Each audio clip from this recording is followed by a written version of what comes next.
live and missing all of our penalties. It's the Vocal Minority Podcast.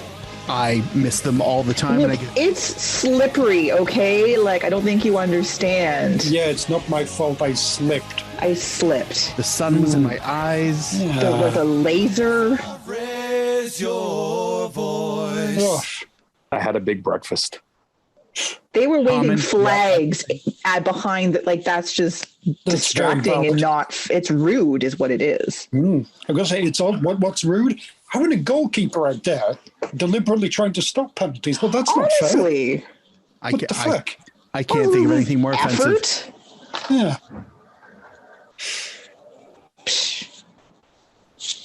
Anyway, well, hello and welcome to this week's episode of the Vocal Minority Podcast.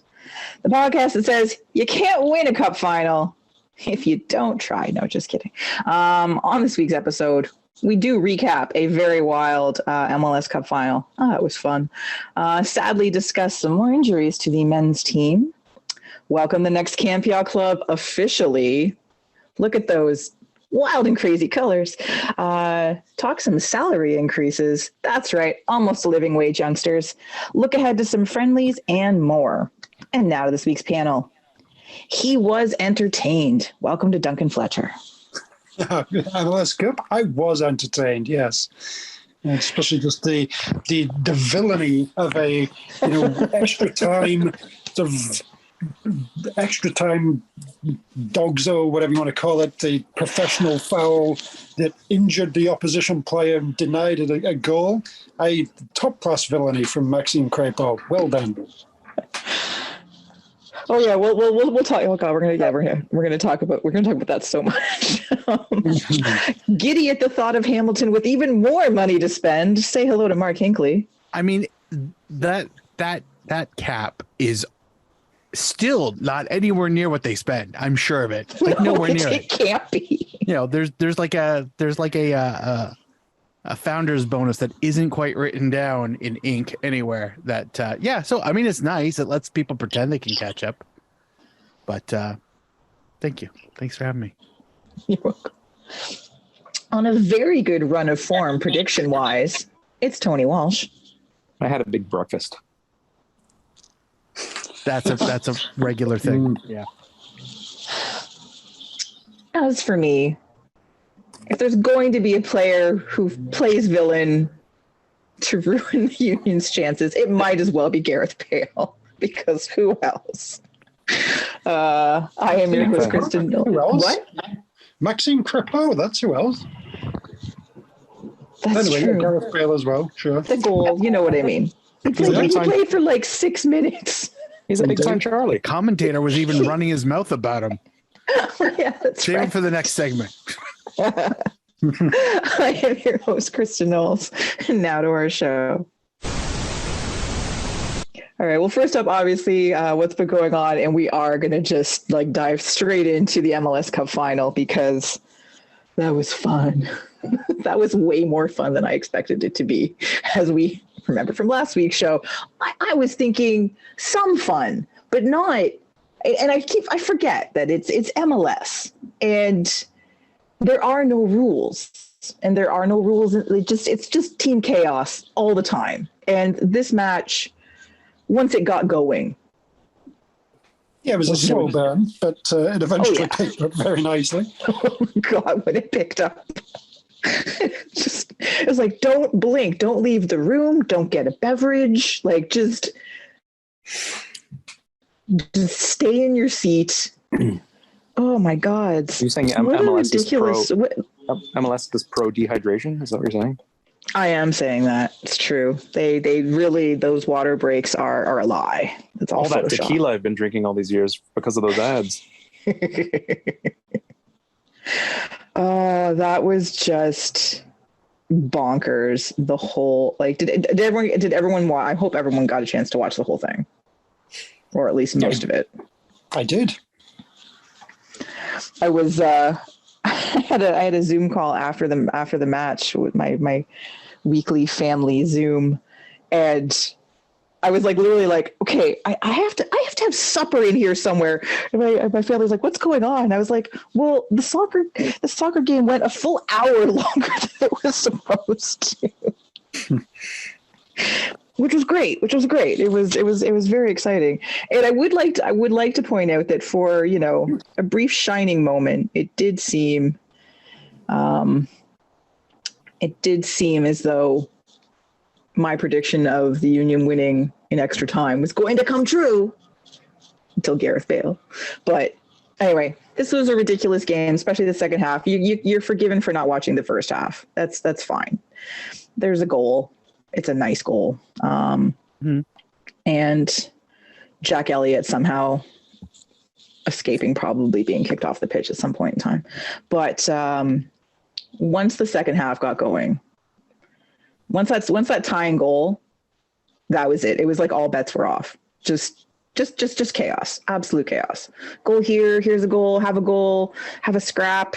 Here's a yellow card. Here's another yellow card. More things.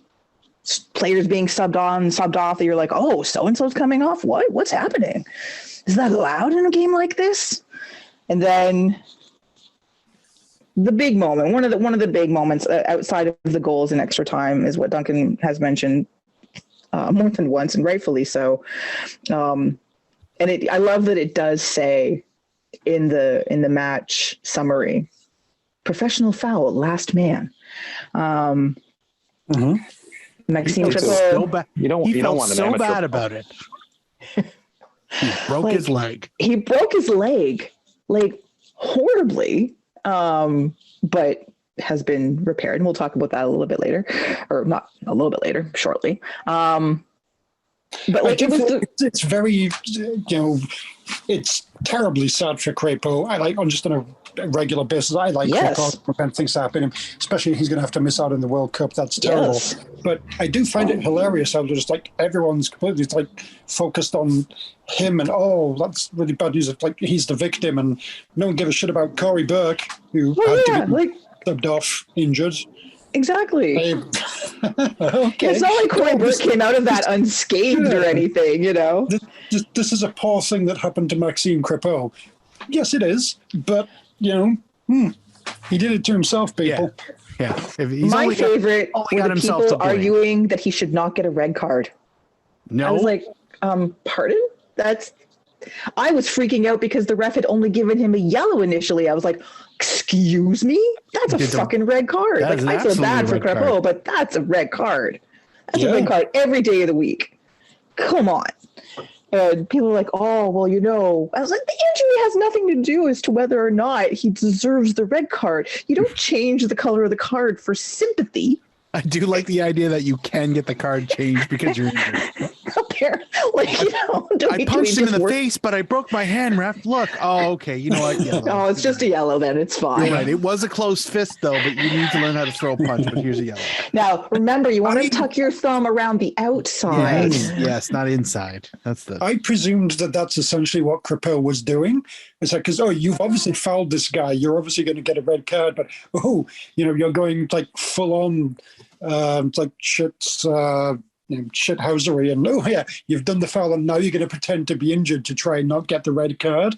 No. Turns out that wasn't what he was doing. I thought the same thing. But it's like, you magnificent shithousing bastard. You've learned from Richie Larea or Milan Boyan or someone in Canada. Carlos Vela, I don't know. He was genuinely injured, which is very, very sad for him. Good decision, He went out there, he stopped that goal, did his job, earned his medal. Yeah. That's... If he hadn't broken his leg, that would have been it still would have been a red card. He still would have been taken off, but it would have been talked about slightly differently. But now, in a weird way, this adds layers to it for the legend now, right? Oh my God. It's like Will Johnson breaking his leg in the Voyageurs Cup. So what you're saying is, you literally have to break something before you're considered a legend in MLS circles. Yeah. Okay. Yeah. That's my takeaway. Just checking.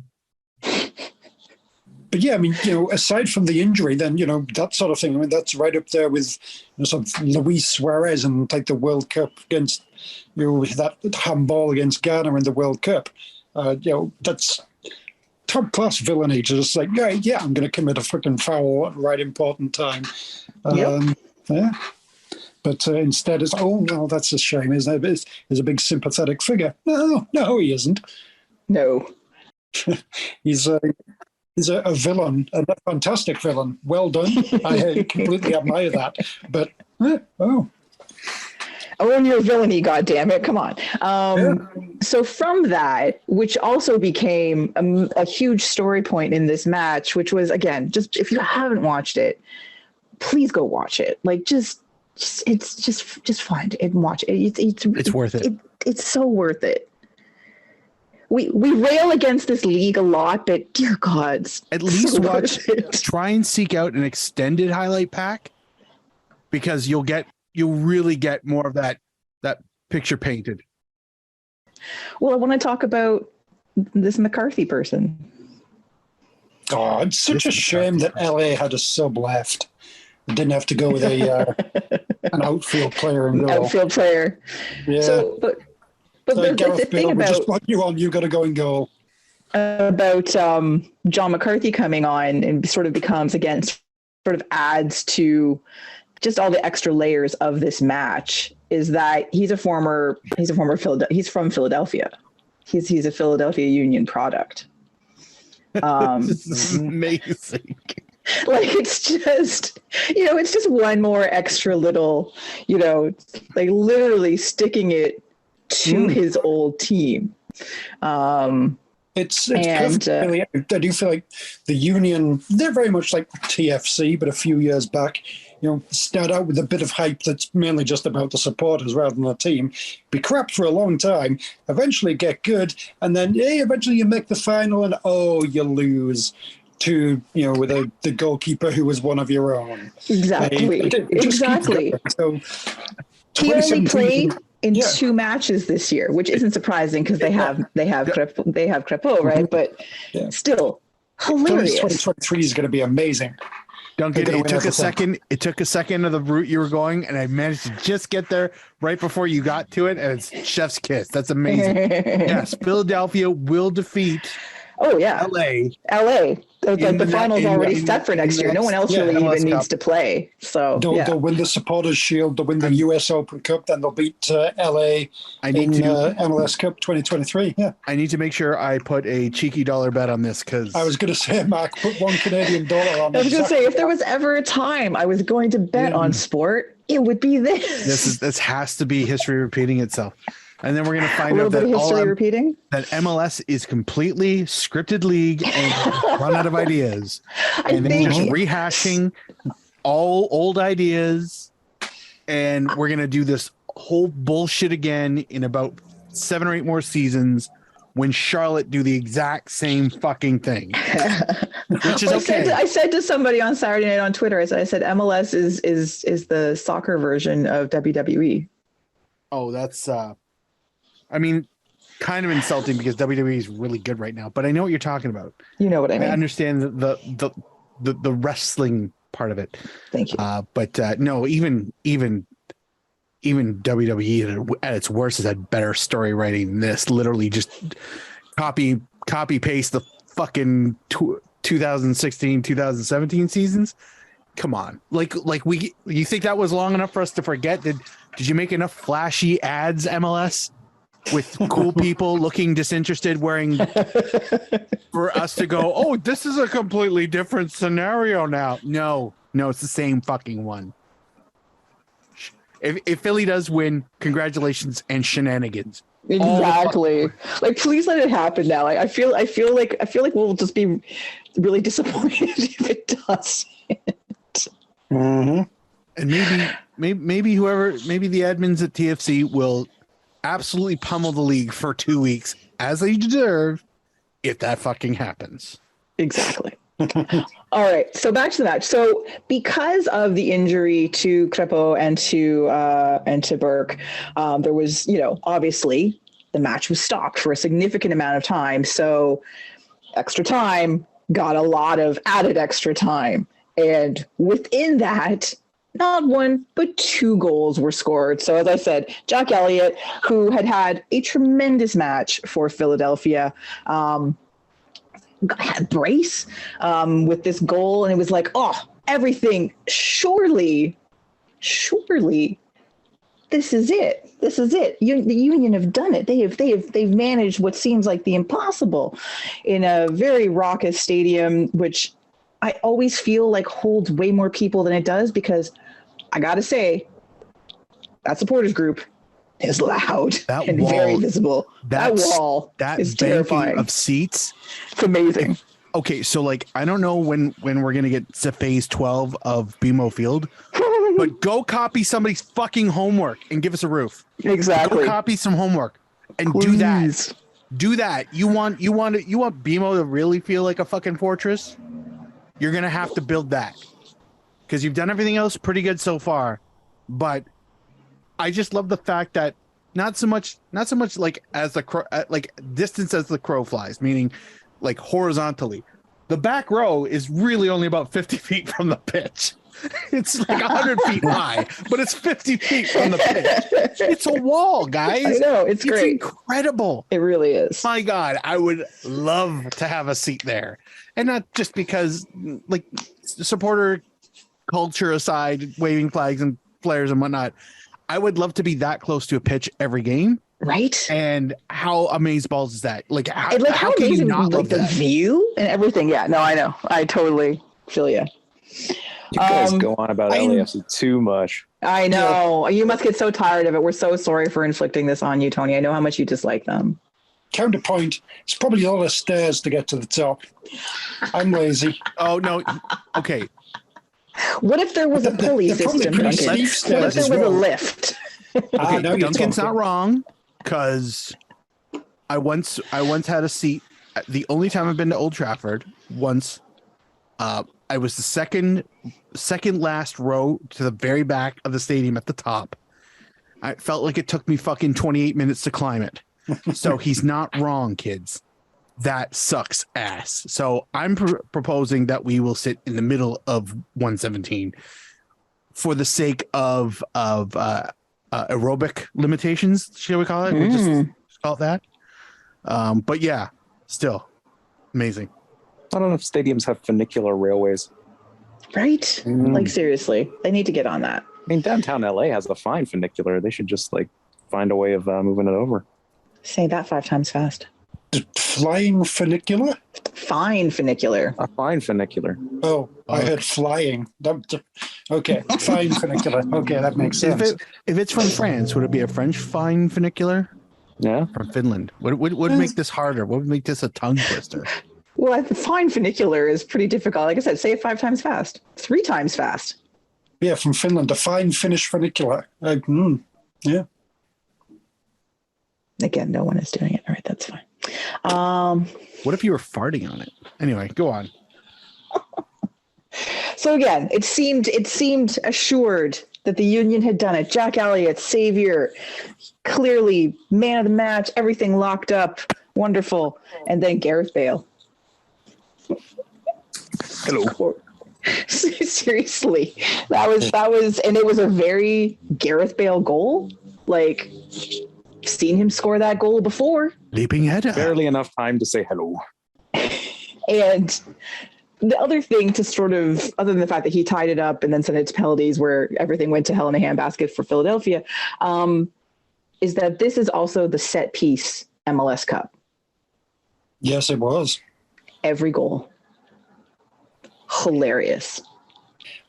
Absolutely hilarious. And I love it. I was so here for it.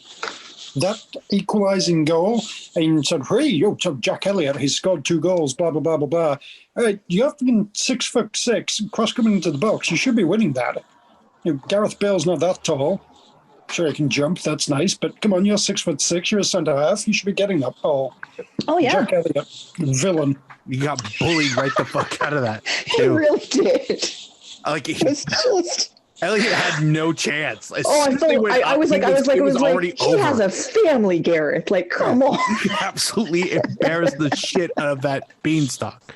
Jack ridiculous. the Beanstalk Elliott is not a thing. I don't understand why it's not a thing. Good point, Mark. But yeah, he because watching the replay, I'm like, how the fuck is that possible?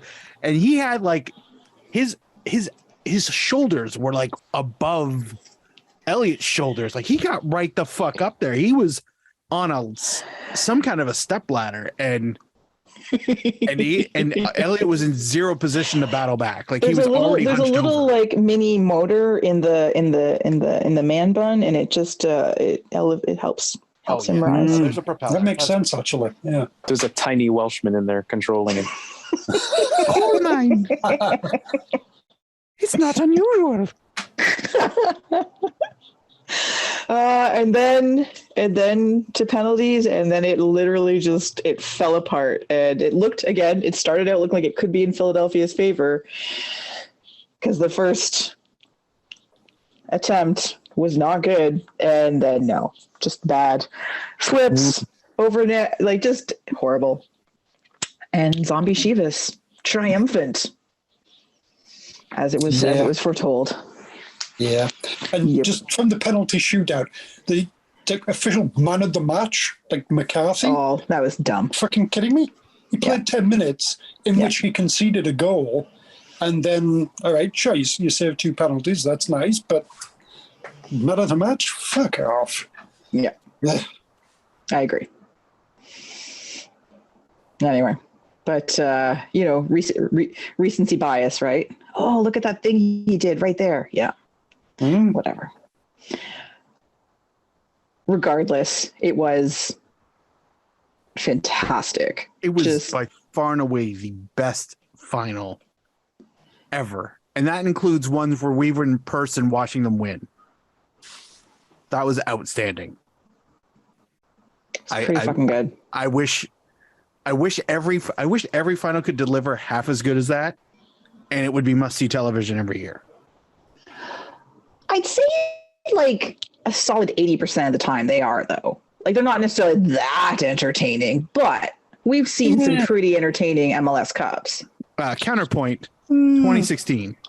That was fucking awful. It was brutal. Aside from one, my favorite part. Sorry, and just bringing that back together. So, I guess McCarthy made a save off the line at the death. Yes. Said, that's one of the greatest saves in MLS Cup history. No, it's not. No, it's not. In person, no one's fucking beating that. Unless he goes from post to post, corner to corner, no one's ever going to beat a save like fucking Fry on Josie Altidore. So calm your tits down with the hyperbole. Jesus Christ. I couldn't believe that. Are you new to this league? Seriously. Fuck, it wasn't that long ago, guys. It's not even a decade. Not even a decade. That actually made me mad. I'm like, are you fucking kidding me? Anyway, yeah, so like, it's like that was a long, I mean, yeah, like we were on edge the entire game because, but ultimately that was not a very good match because Seattle were awful. And they were Toronto was stifled by their awfulness, and it went on for 120 goddamn minutes. So, and then we lost. And we all got pneumonia afterwards. Pretty much. Much. Great. So, like, yeah, like that's when I know you said most of the finals are like that, but I feel like no. Yeah, I'm with you, Mark. Yeah, no. And so Toronto. Well, the next year we won 2-0. Hooray, but better game. Seattle were crap, and Toronto were better, and eventually, did actually manage to score, but it never really looked like it was in serious danger. What else? I was trying to think of others, really. I remember Columbus beating Seattle, I think, like 3-0 or something like that. It's not much of a game, is it? When Seattle beat Toronto 3-1, Toronto weren't really in it all that much. Let's not overplay how good they regularly are and minimize this one. This was much better than usual. Oh, this is upper echelon for sure. Maybe I'm just thinking of the playoffs more than the finals. Actually, that's probably what I'm thinking of, because it's usually the playoffs have a lot of fun matches, and we get to the final and we're like, we'll agree with what that. happened to the chaos? We like the chaos. Sure, can get behind the sentiment that the playoffs as a whole are generally pretty exciting. Yes. Okay. Agreed. Excellent. Seconded. Consensus. Motion carried. Tony hasn't chimed in. Yeah, there he is. Meh. Playoffs. Come on. You loved it. You know it. Still playoffs. As a one-off game, sure, it was a exciting game of football, but it's still playoffs. All right. Sorry. Curmudgeon. Yeah. Seriously. Yeah. You just out-curmudgeoned Duncan. Like, come on. Listen, I said it was a good match in the sphere of where it exists. It exists in a world where playoffs exist. In a world where playoffs exist. Exactly. I prefer a world where playoffs don't exist. Go back to England then. That's really the answer. That's the only country that has playoffs. That's no playoffs. That's correct. You got me. Thank you. Zing. Thank you for acknowledging that finally. I'm glad. Zim, I'm glad that we zing. You got me. You could have just said go back anywhere else. Yeah, go back to not here. It's really what it comes down to. I mean, England has playoffs, just not at the top of the Premier League. Yeah. Mm-hmm. Championship, League One, League Two, all the other ones all the way down. They have playoffs.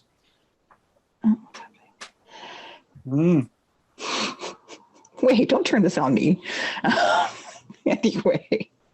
Again. That's what we do, Kristin. That is zinger true. has become the zinger. True. After 10 years, you think I'd expect it. I never do, and I still hate it. So, Kristin, you may have pre-poed yourself right there by doing it to yourself. She came out way too hard. Can I get a red card and get kicked out? Are you hurt though? Because it could be yellow. My feelings are hurt. And No, that's but you good can enough. you can Yellow leave card and it we'll is. just FaceTime you for the rest of the show. All right. Well, speaking of injuries, Go on. So obviously, Maxime Crepeau, with this injury from the Cup Final, is missing the World Cup, which sucks, and that is sad. You know, like he is the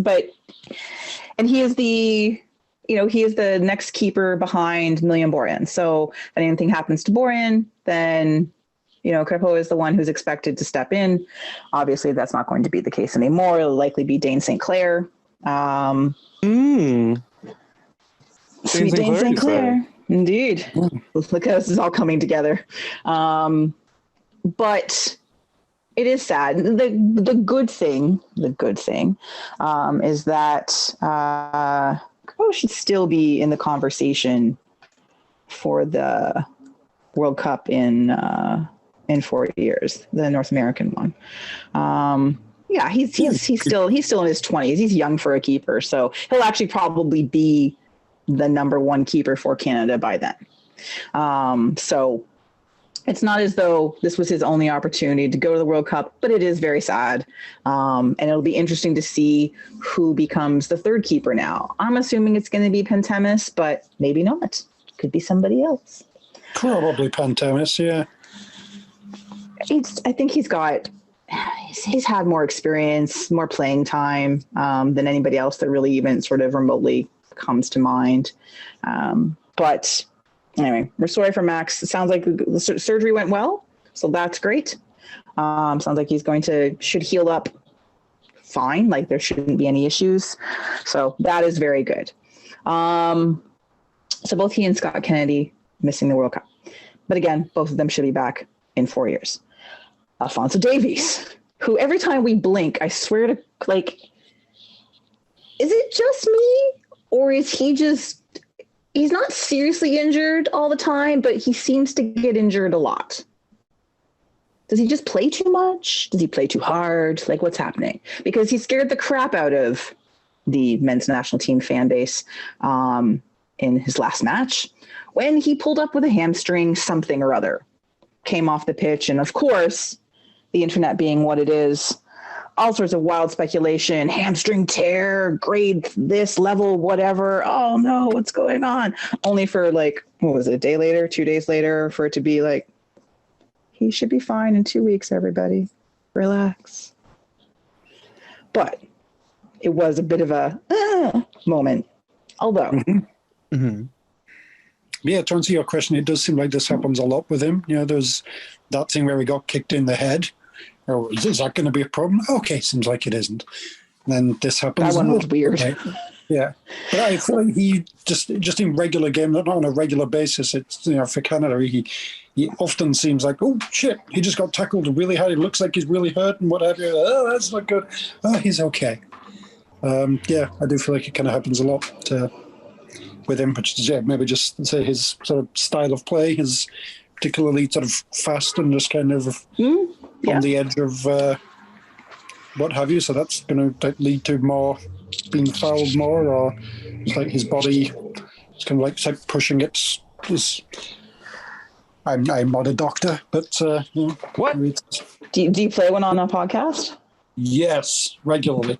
Not this podcast, but other podcasts. If you're not Dr. a doctor, Duncan reporting for duty. If you're not a doctor, we need to have a conversation. Yeah, I'm sorry about that whole prescription thing I gave you there. I wasn't supposed to know it'd work out that way. I presumed it'd be fine. Wait, is that what that invoice was for? Okay, the two of you, we are going to talk about this later. Let me tell you. The D stands for doctor, which should go on the front of the name, not the middle name, Duncan. That's kind of strange. That should have been the tell, everyone. That should have been. Yeah.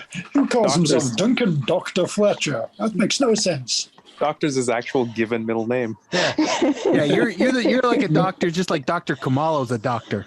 South African legend. Oh, so there's some World Cup history. Yes, it is. That's funny. Anyway, so it does seem as though he should be fine. He's expected to, he'll be named to the squad. He should be fine for their first match. Some people are expecting he might get a few minutes in the Japan match, but who knows?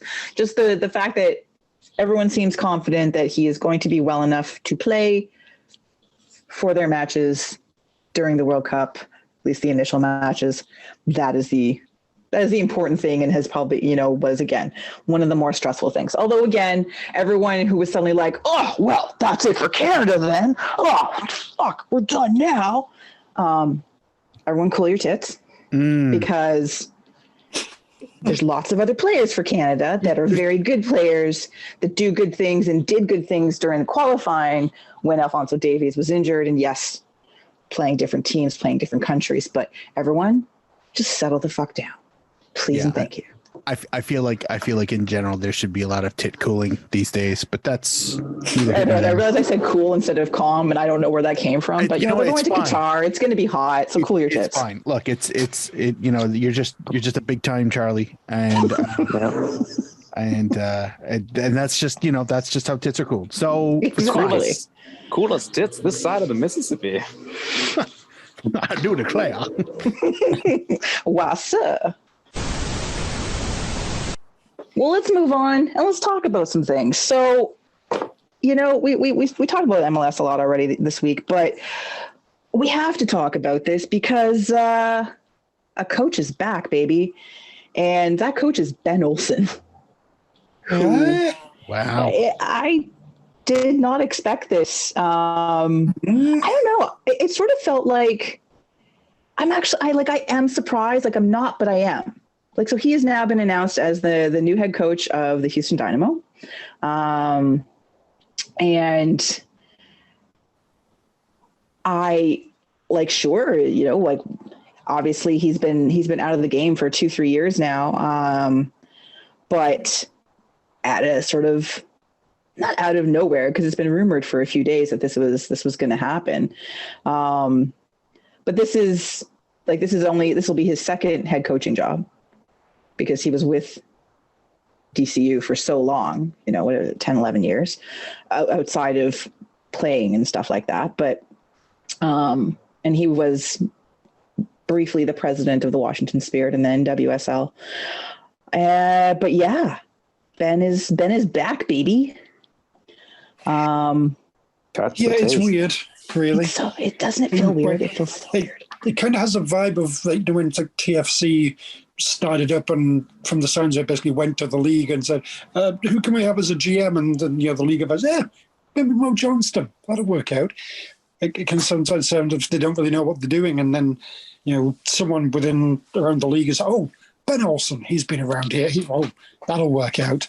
As it was just kind of like, somebody needs to give Ben Olsen a job somehow I just don't understand it. It's like as if, it's not like he was really good at DC. I mean, it made sense for him to get the job at DC. He'd been there as a player, all the history, blah, blah, blah. But, that doesn't apply here to Houston. Just because, why? Why? I don't get it.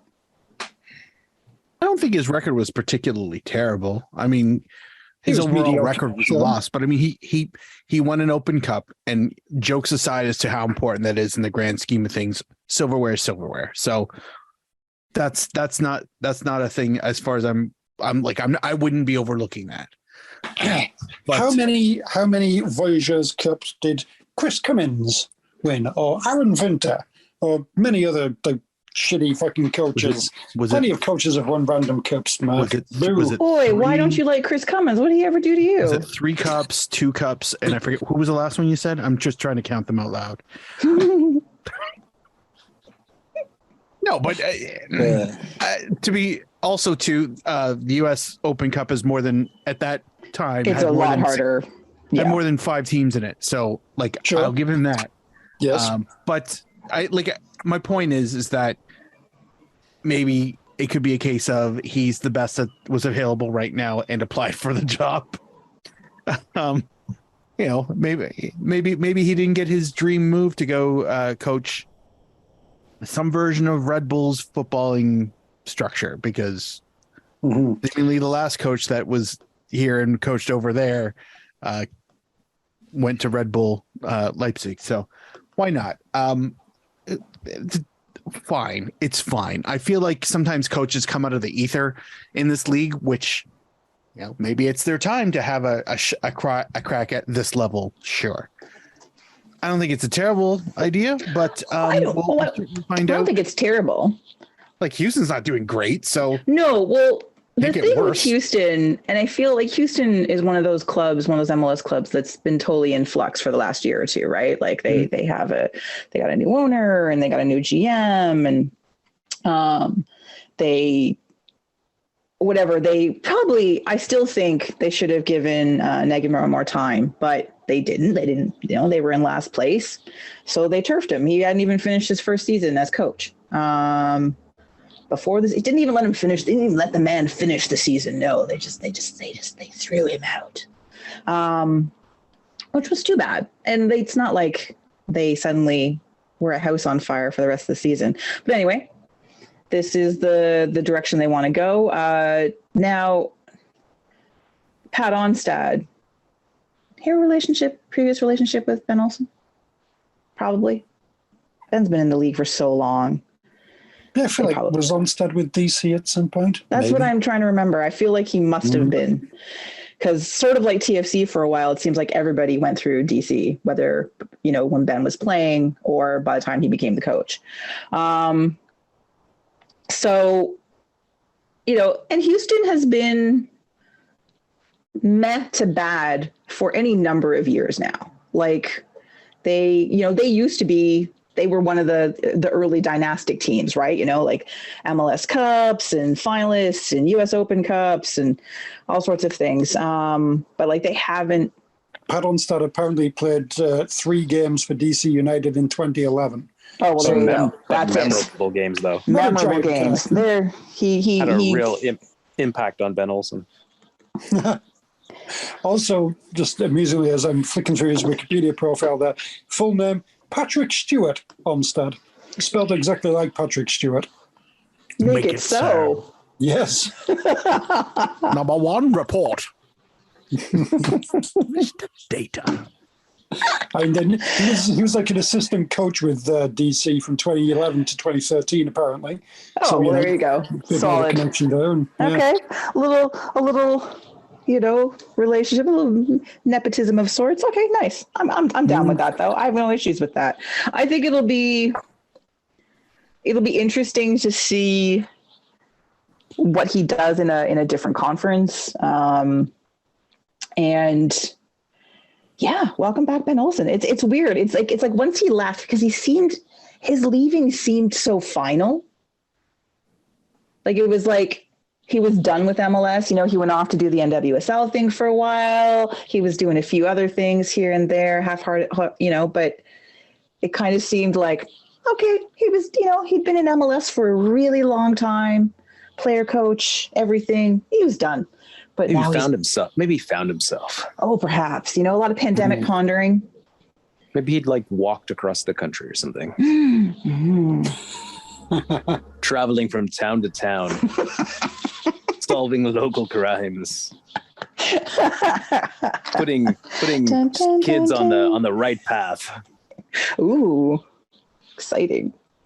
Anyway, it's something to look forward to in the new year. I want Ben Olsen. I don't want him to be Houston Dynamo coach. I want him to be I want a littlest hobo Ben Olsen show. Does anyone remember when Pat Onstad was Toronto FC chief scout? Probably that's 2013. I guess Kevin Payne brought him in after his time at DC. But Pat Onstad, chief scout, 2013 TFC. Oh, that's right. I remembered that he was associated with the team, but I couldn't remember why. Hilarious. Yeah, I guess Kevin Payne and Ryan Nelson. Yep. He was the CanCon. Yes. That's hilarious. I'd forgotten that entirely. I'd love to know who he scouted, who TFC eventually signed under his reign of terror. Well, yeah, presumably he was the one that got them sort of Bradley and Defoe and whoever next year. Oh, there you go. They probably would have even occurred to these guys if it wasn't for Pat Onstad saying, "Oh, actually, have you heard of these guys?" Facts. Pat Onstad, builder of worlds. Yes. Hilarious. All right, well, let's move on to still something a little MLS related. Just a quick recap of CCL matchups for the coming season. And they had a little draw the other day. So let's see, who do we have here? Some matchups for the first round. So Austin Celtic gets Violette AC from Haiti. Zombie Chivas gets Alajuelense. The Costa Rican team that I can never pronounce correctly. Thank you. Alan's onesie? Yes. Orlando gets Tigres. Ooh. That's a Lions versus Tigers. Oh my. Union gets Alianza, and the Whitecaps. That's right. God, I forgot they're in this. That makes sense. That's outrageous. The Whitecaps should not be winning the Voyageurs Cup. It's so weird. It even looks wrong. It just looks wrong on the screen. Anyway, so and they've got Real España.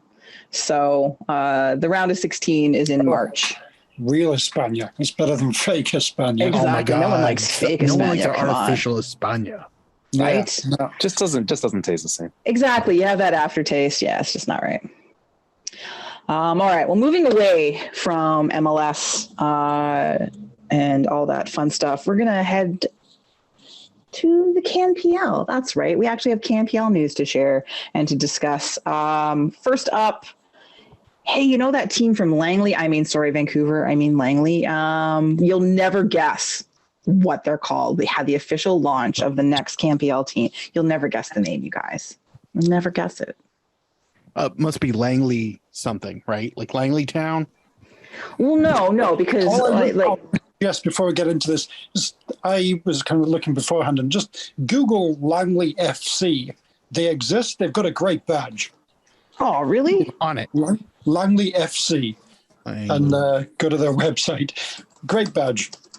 Probably a very successful team. There's 4 stars on the badge there. Oh, okay. Yeah, I see what you're doing. Yeah. But I like my Langley fast. These guys are slow. Thank you. That's the shittiest English town joke I'll ever make right there. Kid. From a town called Slow in Berkshire. And they ground share with Slow Town. I love it. The Take It Easies, Slow Town? Yes. Think about their badge being eagle. Fantastic. Should have been a sloth. Oh, come on. No, Take It Easy. The song anyway. You went that way. Okay. I went that way. Yeah, totally. What? You weren't, Mark, when you said the Take It Easies? That was clearly a Slow Town Take It Easy reference, was it not? Slow down, take it easy, yeah. But I didn't make I actually had a different song in my head. I went the Eagles, and he went totally different direction. Yeah. Okay, what's the other song then? I went ska and Real Big Fish did a song which I don't know if it was a cover or not, but they say Take It Easy later on, not immediately after like the Eagles do. Okay, cool. So. Anyway, fun little diversion. The Sorry, again. Lovely. Anyway, so the new CAMPL team, because we never use like city names or anything like that. It's CAMPL. It has to be, an abstract concept or something really meaningful. Yeah, so these guys must be like what? Energy FC or like Mountains FC. FC Mountain or Momentum FC. Ooh, there we go. By the way, CAMPL, stop taking notes. These are all still fucking terrible names. So it's Vancouver FC. Boring. That's not a real name. I know we've been railing for them to use like city names, but good God, guys, you don't have to go from one extreme to the other. We're gonna name the team. We're gonna finally listen to you, but we're gonna apply them to towns that aren't the place we put the team. Where they actually play. It's not. I know. All right, let's Forge is now Guelph. It only makes sense. Fuck. Well, New York's been trying to rebrand itself as Toronto for the last, they're slowly making their move, right? So I'm expecting that to happen any second now. Let's face it, both Forge and York are Toronto. Fair. Ottawa might even be Toronto. That's fighting words. Dump. Jeez. You still mad about the doctor thing? Just what? I mean, that was a joke. That was... Anyway. So Vancouver FC. Not Vancouver. No. And so their colors are black and gray, basically. So just deal with that. I just thought they were old fashioned. Well, so they have apparently warm red.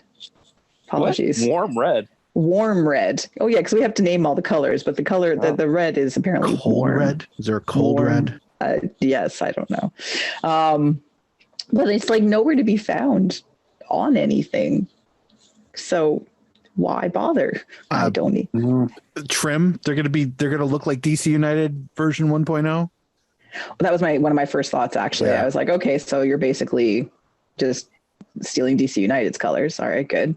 And the badge has a little something happening to it. Yeah, it's an angry penis entering I was going to say way too quickly. Would the Two Soccer desk like to weigh in on this badge? I get all my news from Two Soccer. That's why I know that.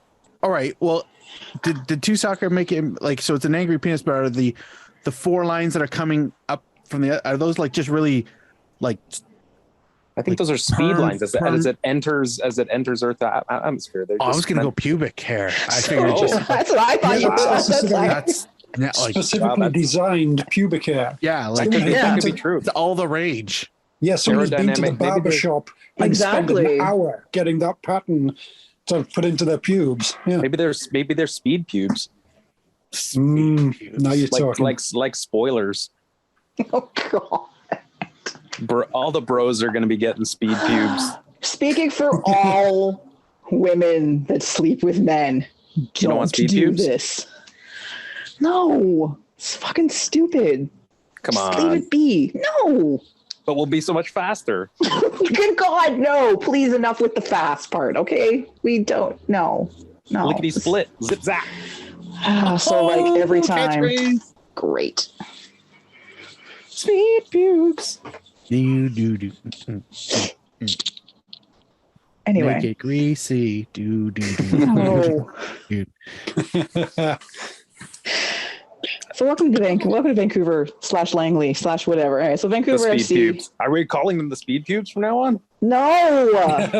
I think that, the Seconded. raging ragers or raging boners would be Whatever. Thank you. I would far rather that. We are not calling them the speed pubes. Fuck off. Speed No. pubes rolls right off the tongue, though. No. No, speed No. pubes roll right off the tongue. No. Oh. Okay, I'm just gonna. There, I just threw something across the room at you, okay? Because no. Pretend Okay, like bad, you Tony. What do you want rather than speed pubes? Not that. I almost don't care. Note the word almost in that sentence. Aquaman, pony boys, eddies, speed pubes. Oh, It's amazing. Oh, no, it is not. oh, it's a nickname. Oh, yes. No. I'm saying yes to I see where he's going now rather than yes, that's a great idea. It's a work in didn't say progress. great We idea. got time. It's not a great idea. Stop We it. have the opposite of speed on this. We have plenty of time. Thank fucking gods. Anyway, so I will Vancouver accept Raging FC. Ragers. Yeah, raging That's ragers really good is great. too. I- Just it has- ragers, just the it has- ragers. Just the it has North- Ragers. That's It has North you know. American soccer heritage behind it. Okay, yeah, that's fine. All right, I'm fine with that. That's fine. Speed pubes. Stop it. Stop it. So yes, so they are kicking off next season. They're going to be based in Langley because they're from Langley, Willoughby Community Park. Oh, Not Vancouver. no, Langley. I take your Burnaby, New Westminster, Richmond, North Vancouver, West Vancouver, maybe Coquitlam, Yeah. maybe Surrey. I mean, that the SkyTrain goes to Surrey. Langley, fuck off. No. Exactly. It's driving me crazy. Don't Yeah. embrace Vancouver. I'm looking at a map here, and just a little bit basically next to Langley is Aberdeen. You could be calling yourself Aberdeen FC. Oh, Oh my that's God. true. Up the dons. Yeah. That would have Yes, been up the amazing, Dons. actually. Tongue, because it looks like a penis. Speed Very dumps. good, Mark. Thank you. Good night, everyone. Well, Underdog. it is supposed to be a bald eagle, so Is it now? it is. Actually, yes. The design evokes a bald eagle as the South Coast is home to the largest gathering spot for the animal in the world. Have you not watched the inspirational video? Oh God, is it in this? Is it linked in here? I'll try and find it. I'm surprised they went with a bald eagle and pubes. Good point. Yeah, it's a bit of a contradiction there. Yeah. Get Rob Friend on the phone. He has some Yeah. explaining to do. Better not sign any Brazilians. Wax So poetic yes, over that. the head coach is Afshin Gotbi, is Iranian, but basically American. He's coached all over the place: USL, MLS, Thailand, Japan, Chinese Super League. Like he's coached a lot and everywhere. He's been at the World Cup. He's done all sorts of stuff. So Doing what?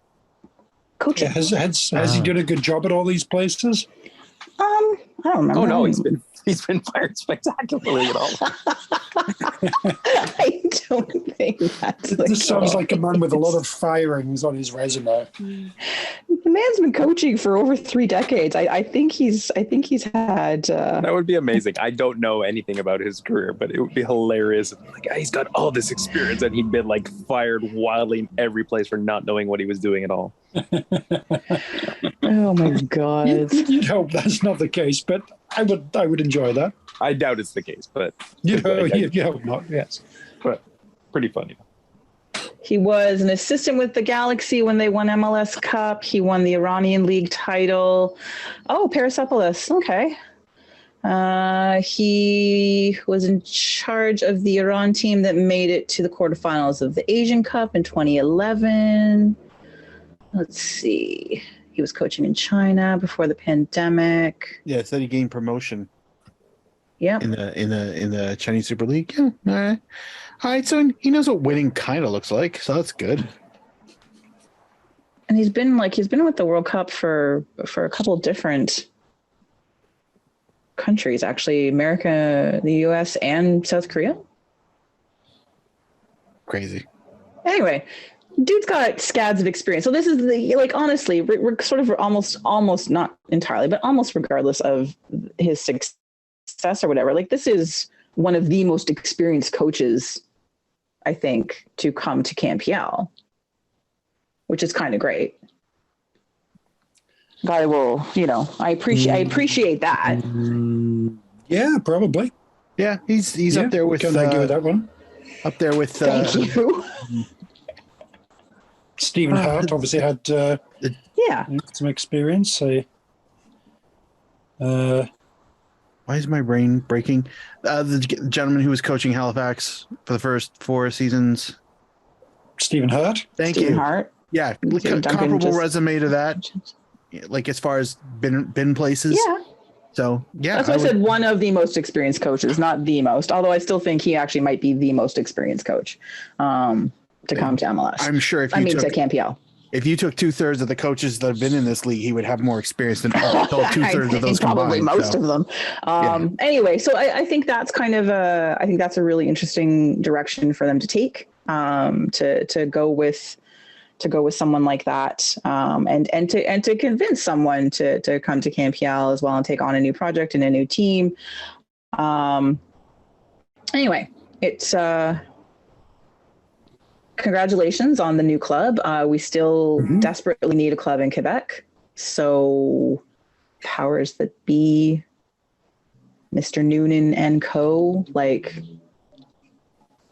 that should be, if that's not on the top of every list at the Camp Yell head office, I'm very disappointed because it's so desperately necessary. Sure, I would love another club in Ontario. I would love to see another Prairie club. Is this Saskatchewan club ever going to happen? But desperately need a club in Quebec. It's very important. Can you even threaten a club if you haven't at least got some kind of stadium renderings to show people? I mean, I haven't seen any stadium rendering of anything in Quebec, so that's never happening. It's sad. Yeah. And as far as the Vancouver thing, it's definitely good news. More clubs, this is great. And hopefully it works. I just kind of the location is I feel like the Whitecaps are obviously there, but they've been a mediocre nothing team for 10 years now in MLS. And, but now they have to play each other in the Voyageurs Cup. There's various scandals and that sort of thing. Because there's a lot of reasons people could walk away from Vancouver Whitecaps if you give them a decent alternative. And maybe Victoria, the Aquaman were never going to be that because it's a bit far away. But then so the fuck is Langley? Genuine question here. Wouldn't surprise me if it's quicker to get to Victoria than it is to get to Langley from proper sort of downtown Vancouver. I know someone with more local experience will probably have to tell me that, but if you can just hop on about transit to fucking Langley, not that much closer really. Which that's a shame. But hey ho. Yeah. We'll see how that all shuffles out. But I am still a bit excited about the prospect of Vancouver versus Vancouver in the Voyageurs Cup. Duncan, you of all people know the most important thing in building a successful football club is marketing. Yes. Marketing and sponsorship. That's what it's all about. That's what. Yes. That's what puts butts in seats, Duncan. Like, come on. Yes. Yes. So yeah, Well, hey, Vancouver FC. I mean, it's right there in the name. Yeah. Don't worry about the location. It's right there in the name. It's right there in the name. Like, Look you at go the to branding, Vancouver, it'll be people. right there. It'll be everywhere. It'll be super easy to find. Look at the branding right there, Vancouver. I mean, you just walk outside in Vancouver, you're about to stumble across it because Vancouver, it's right there, surely. No, Langley. Well, in other CAMPL news, speaking of things happening with this league that are, well, this is probably a better thing. It's a small step in the right direction, but shockingly transparent from the league. Potentially, who knows? Maybe this is another attempt to stave off the PFA. Who knows? But today, this afternoon, the Canadian Premier League announces increases to the salary cap. That's right. They announced an increase to the league's minimum player salary and total player compensation budgets ahead of the 2023 season. The changes were recommended by the league office and unanimously approved by the CAMPL Board of Governors. Huzzah. So the minimum salary increases by, so the minimum salary is increasing by 36% Not too to shabby. Go on.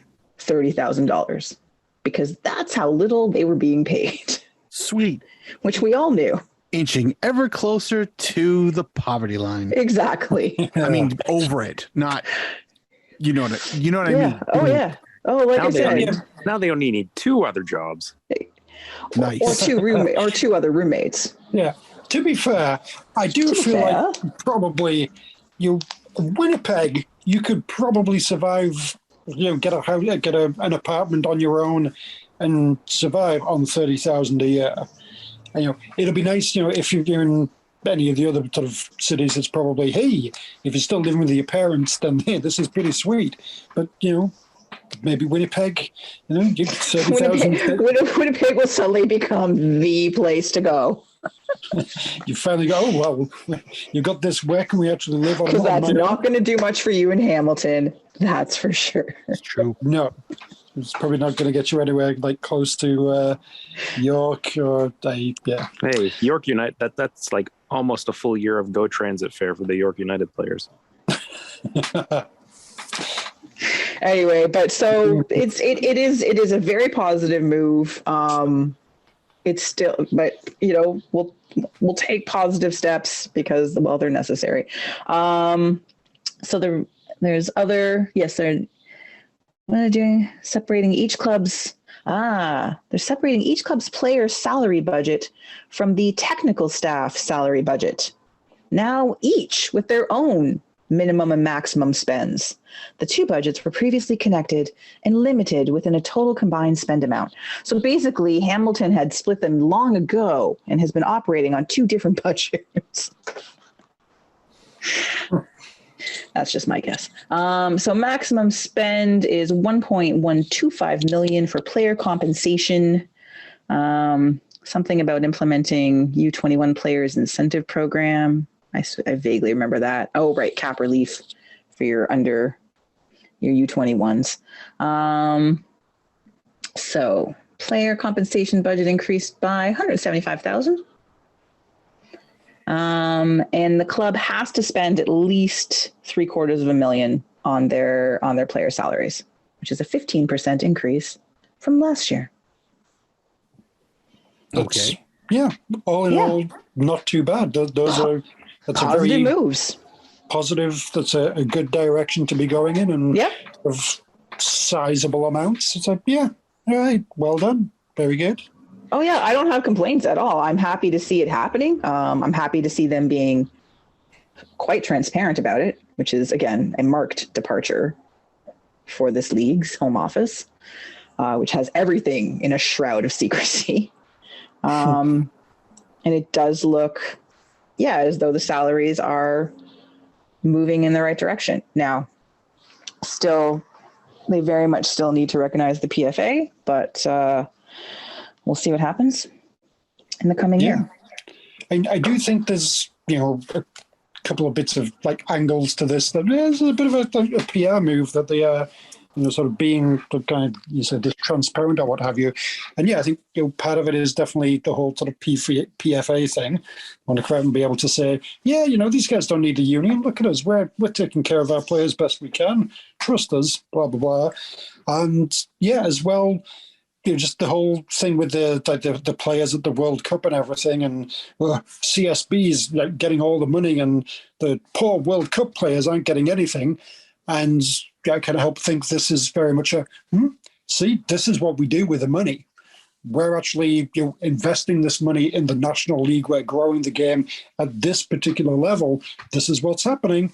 If we just give all the money to the players at the World Cup, then we won't be able to do this. So you guys shouldn't be so mean to the CSA and what have you, and to the CSB and blah, blah, blah, blah, blah. I think there's definitely a part of it, and would be that kind of recipient. And it's in a way legitimate. I mean, essentially, I can fully see both arguments, but where would you potentially want this money to be going? Should it be going to the players at the top who are technically earning all this kind of extra money that's coming in from being at the World Cup? Or should it be being used to sort of grow the game and the National League and the players in the bottom? I mean, Alphonso fucking Davies doesn't need this money. Some random 20-year-old who's now earning $30,000 instead of $20,000 needs that money more than Alphonso Davies does. So, I can see the argument from both sides of it, but if they're actually going to be taking this money and actually putting it into doing this, then that's good. Because I've got to say, I still think the Canadian Premier League and just the money that they're bringing in from crowds and merchandise and that sort of thing probably is not paying this.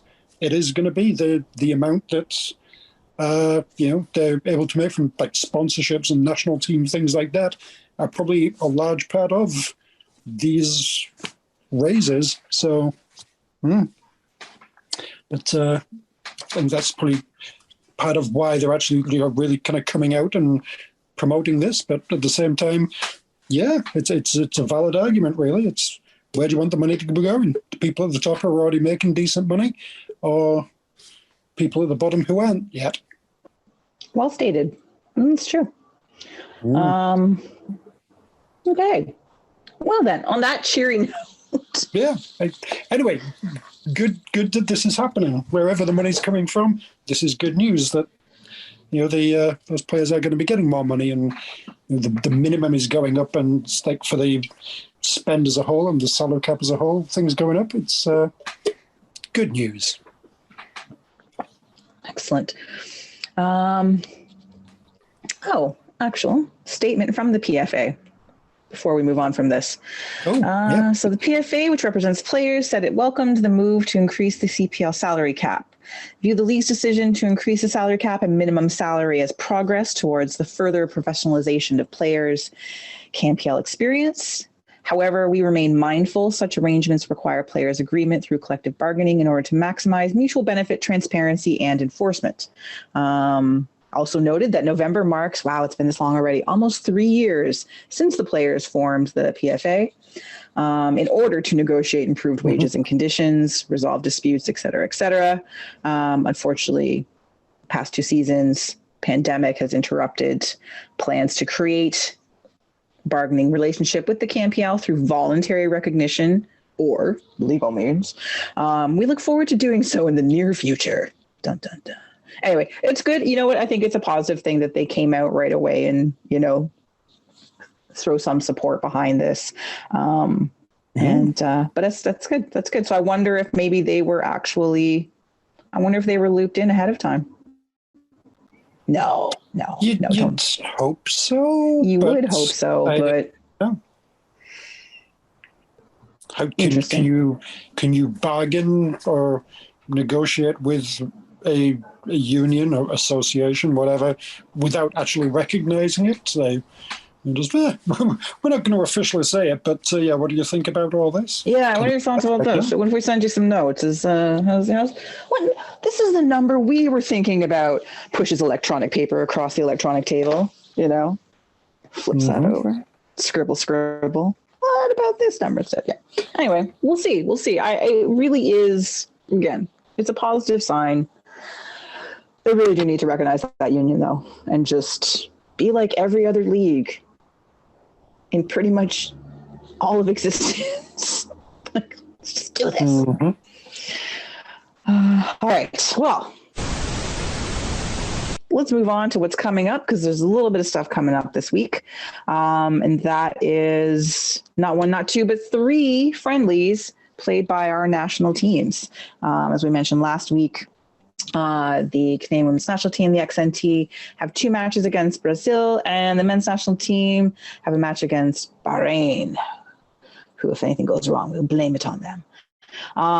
So women's first match is on Wednesday. I haven't seen broadcast information for that one. Both the matches on Friday, the men's and the women's, are both being shown on One Soccer. So both available for your viewing pleasure as you're able to watch or watch later. But I have yet to see confirmation about Wednesday's match. I'm just going to assume that it is, and that I just have not looked effectively. So that would be my guess. But nice chance to get to watch, especially as we talked about with the squad for the XNT, is to see some of these new faces, these younger faces, but also to see Kristin Sinclair and have some of the players that missed more recent international window. Ashley Lawrence is back, Kadisha, that sort of thing. So we get to see some players back in the mix and kind of see how the balance starts to work there. So that'll be fun, hopefully, she says. And then the men's match on Friday is certainly, it's a World Cup tune-up, but it's more, I think, player evaluation for Herdman and his staff, because as we said, it's the MLS players that are playing in this match, and time to see sort of who they're going to bring with, because I feel like they've probably already determined the European players, as long as they're fit, who's going, right? But yeah. So 3 matches, 1 on Wednesday, 2 on Friday. The ones on Friday are midday. So I think the men play first 11:30, and then the XT play at 1:30, I believe. Did I send that link? No, of course not. Don't be silly. Why would I have done that? Let me just pull this up here. What you say? Sure. Oh, sorry, 10:30. So the men's match is at 10:30. That's cutting right into Remembrance Day, guys. How dare you? Lest I forget when kickoff is. Exactly. I'll be watching soccer. The women's match is at 1:30. So if you have Fubo, watch it on Fubo. One Soccer, watch it on One Soccer. Anyway, you can watch both matches, which is great. And should we just do some score predictions because? Sure. Why not? Why not? See. So, all right, I'll do the women's versus Brazil.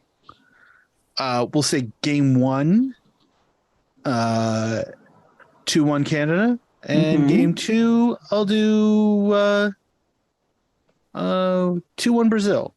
Switch it up. Reasonable. Let's say, yeah, go ahead. thanks, Doctor. I'll say 1-1 for the first match, and then 2-0 Brazil for the second. Oh. Oof. I will go with 1-1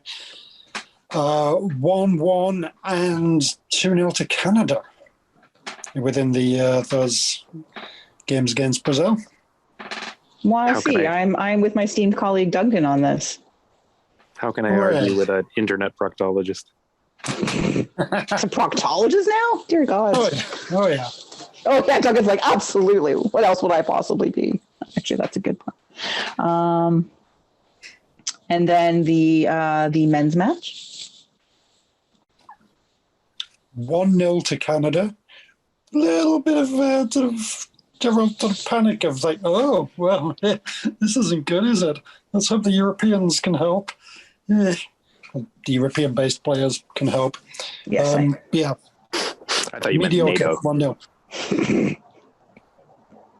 Yeah, I like that. I'm down with that too. I don't like it, but I can definitely see that happening as well. I feel like that's the most likely outcome, but I think it'll be 3-0 Canada. Yay. I'm going to say 2-1 Canada. They're going to be a little complacent. And they're going to let a stupid goal in. That won't be Dane St. Clair's fault. I just want to put that out there immediately. Why would it be? Because it never is. Why would it be his fault? Exactly. It's not his fault. So, all right. Well, that'll be exciting and fun.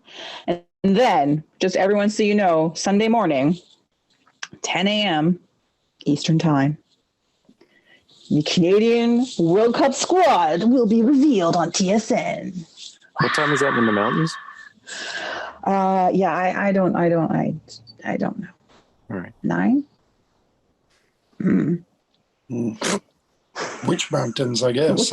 I guess, yeah, exactly. Yeah. There's a lot of mountains in this country, I gotta Himalayas. say. Did a moose see its shadow? Because that could affect it too. How many provinces spring forward and fall back? I don't even know. Who knows? Anyway. Some of them go sideways. I think one of them flips upside down. That's true. So Sunday morning is the World Cup squad reveal. I don't think there's going to be a ton of surprises.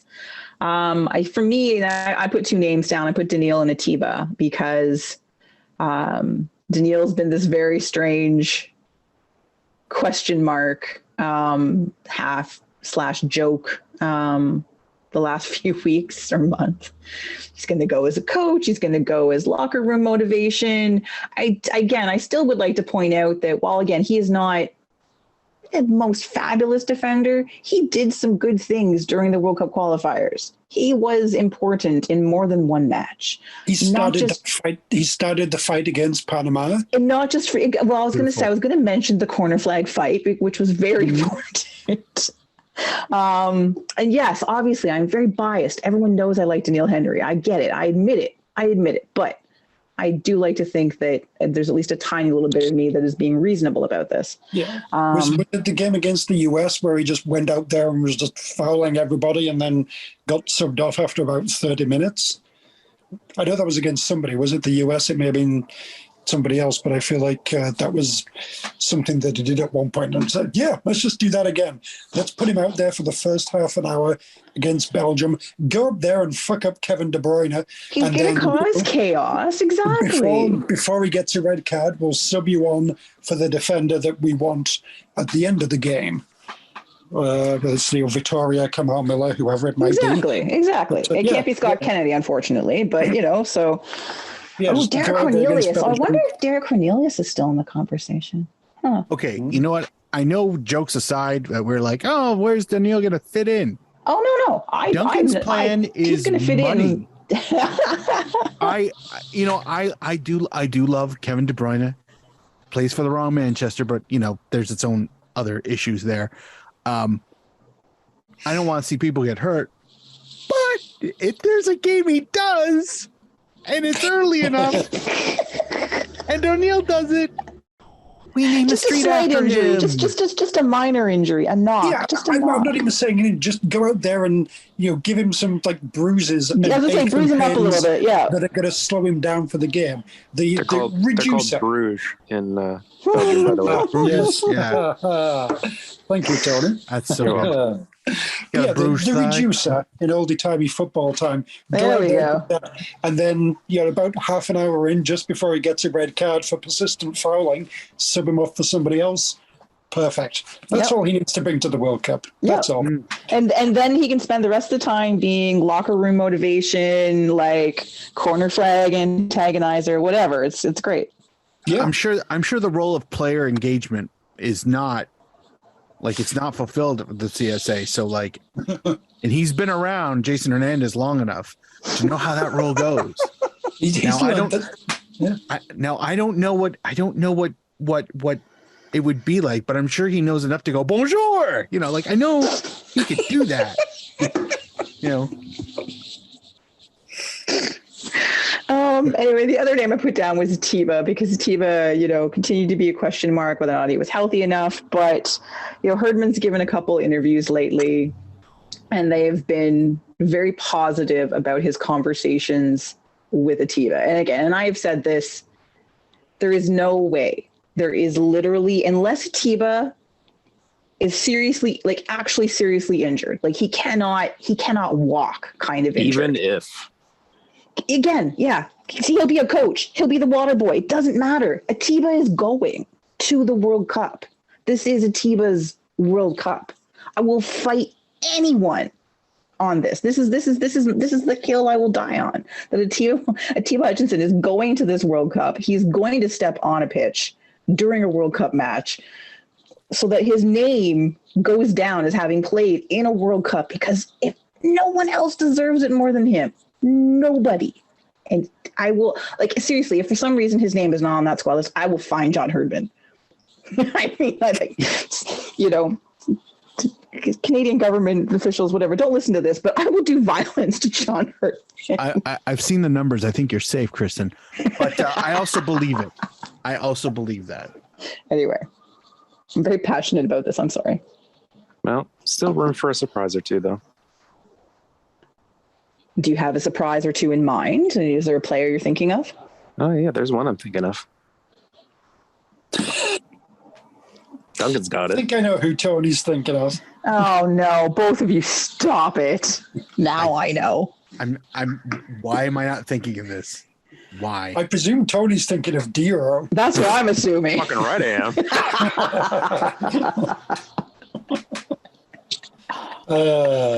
I am. I'm embarrassed. I am embarrassed that I could or did not come up with that in any reasonable amount of time.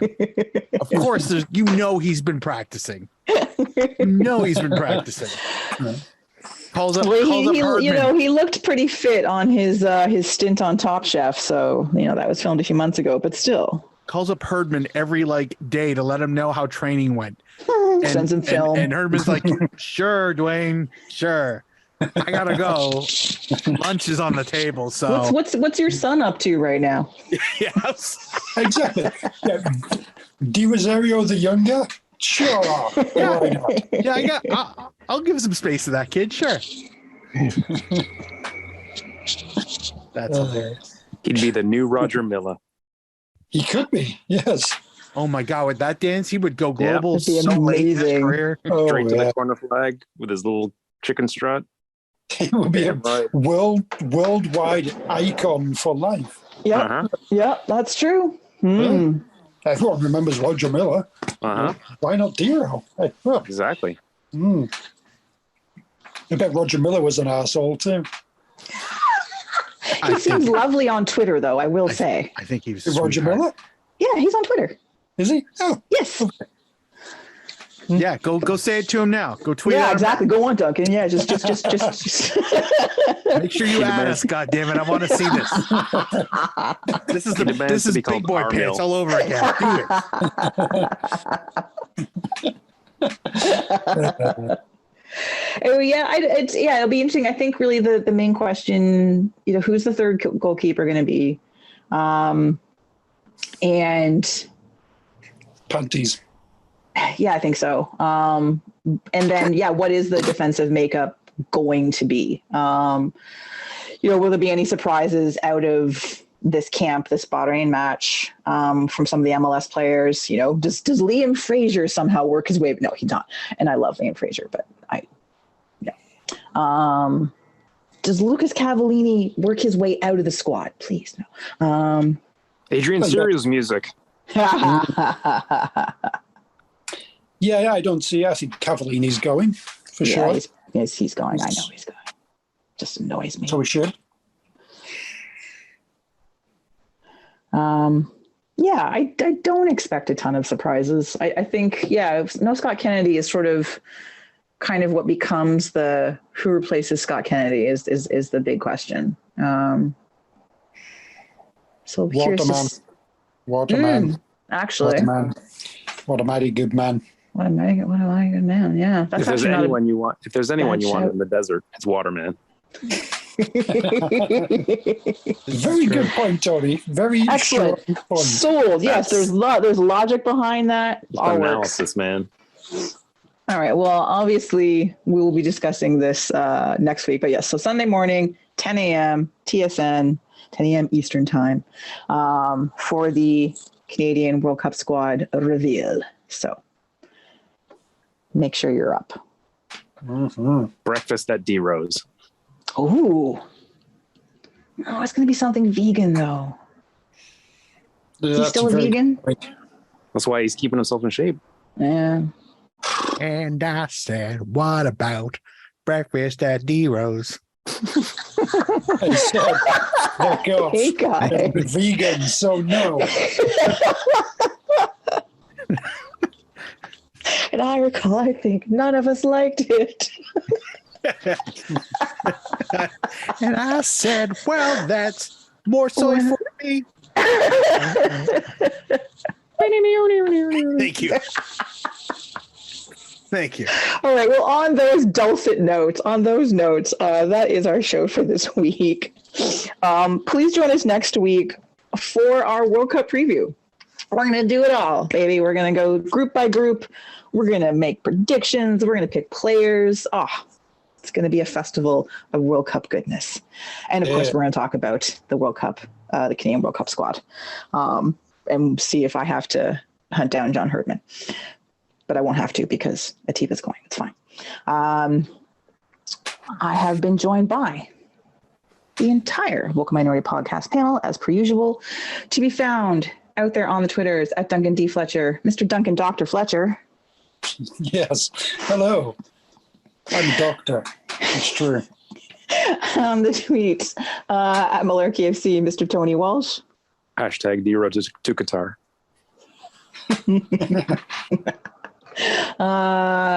On the Twitter machine at Kidner and Mark with a K, not a Q, Mr. Mark Hinkley. Thank you to everybody who contributes to our Patreon to help support this podcast. We absolutely appreciate it. We got shirts. They're in our Zazzle shop. You can find the link on our website. And still putting them up on YouTube's. The YouTube's. If you prefer to go and consume our podcast that way, you can find us on youtube.com/@VocalMinorityCA. I haven't actually tried it to see if it works, but I assume it does, because why would Google lie to me? And I would like to piggyback onto Tony's idea. Let's send 2 D-Rose to Qatar. Oh, he's got more than one kid. Yeah, but we could send multiple D-Rose to Qatar. Does he have more than 2? I mean, has any other country ever sent a father-son duo? Legendary. To the same World Cup? Oh, exactly.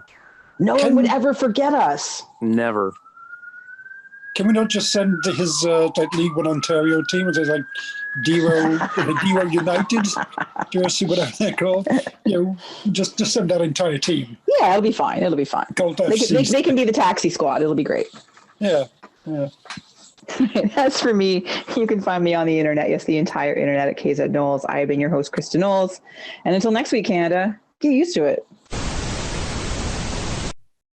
At least try and seek out an extended highlight pack, because you'll really get. Guys, I'll be back in 1 second.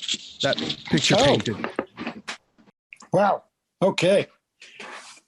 Quick, should we just say show done? We'll just cut it off now. Leave. MLS Cup, great. World Cup's coming soon. Yep, there we go. That's a show. Well done, guys. See you next week. I think we put in a good shift. Yeah.